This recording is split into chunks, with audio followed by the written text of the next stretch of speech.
વડોદરામાં આજે આમ આદમી પાર્ટીના રાષ્ટ્રીય સંયોજક અને દિલ્હીના પૂર્વ મુખ્યમંત્રી અરવિંદ તો દર્શક મિત્રો, ક્ષેત્રભાઈ વસાવા જે ઘણા સમયથી જેલમાં છે અને એમને 7 વર્ષની જેલની સજા કરવામાં આવી છે, તો એમને લઈને દિલ્હીના વડાપ્રધાન એવા અરવિંદભાઈ કેજરીવાલ એમને વડોદરા સેન્ટ્રલ જેલમાં એમને મળવા ગયા છે. દોસ્તો, શું ક્ષેત્રભાઈ વસાવા જેલની બહાર આવી જશે?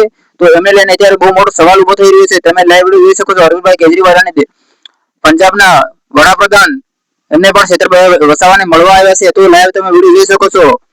ક્ષેત્રભાઈ વસાવાને તો હવે 24 ઓગસ્ટ તારીખ પાડવામાં આવી છે, તો પહેલી તારીખ પાડવામાં આવી. ક્ષેત્રભાઈ વસાવા જેલની બહાર આવ્યા નથી, પણ આને હવે બીજા ખોટા વિડીયો અપલોડ કરે છે કે ક્ષેત્રભાઈ વસાવા જેલની બહાર આવી ગયા. ક્ષેત્રભાઈ વસાવા જેલની બહાર આવ્યા નથી. ક્ષેત્રભાઈ વસાવાને 24 ઓગસ્ટ તારીખ પાડવામાં આવી છે અને તમે લાઈવ વિડીયો જોઈ શકો છો. ક્ષેત્રભાઈ વસાવાને આ ગાડી બધી કેટલી લાઈન લાગી રહી છે. ક્ષેત્રભાઈ વસાવાને અરવિંદભાઈ કેજરીવાલ મળવા ગયા હતા દોસ્તો સેન્ટ્રલ જેલ અમદાવાદ હાઈકોર્ટમાં.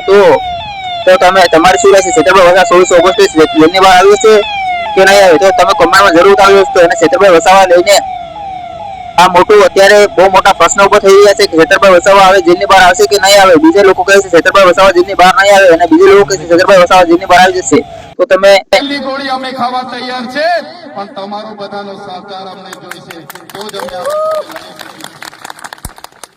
જ્યારે સમાજની વાત કરતા કરતા, જ્યારે સમાજને જાગૃત કરતા, એકત્રિત કરતા કરતા, સમાજની લડત લડતા લડતા, સમાજની સંવિધાનિક લડત હોય, સમાજના બંધારણીય લડત હોય કે સમાજની ઉત્થાનની લડત લડતા લડતા અમારે ધડ પણ ધરી દેવું પડશે.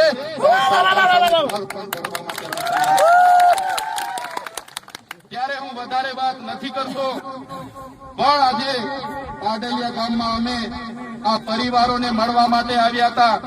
બધા લોકો જે પણ ઈજાગ્રસ્ત થયા છે એમની સાથે અમારી સંવેદનાઓ છે. અમે બધા તમારી સાથે છે. આવનારા દિવસોમાં જે પણ લીગલ પ્રોસેસ માટે આગળ જવું પડશે તો આપણે લડીશું. માનવ અધિકારમાં જવું પડશે, ત્યાં પણ જઈશું. અનુસૂચિત જનજાતિ આયોગમાં જવું પડશે, ત્યાં પણ જઈશું.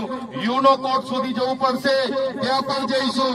પણ ગુજરાતમાં કોઈ પણ જગ્યાએ આદિવાસીઓને હેરાન થવા માટે નહીં દઈએ. અને સરકારને પણ કહેવા માંગીએ છીએ, આ પાડલિયાના લોકો એકલા નથી. હવે પછી જો અમારા પાડલિયાના લોકો સાથે હેરાનગતિ કરશો તો અમે હજારો નહીં પણ લાખોની સંખ્યામાં અહીંયા ઉપસ્થિત થઈને તમારી સાથે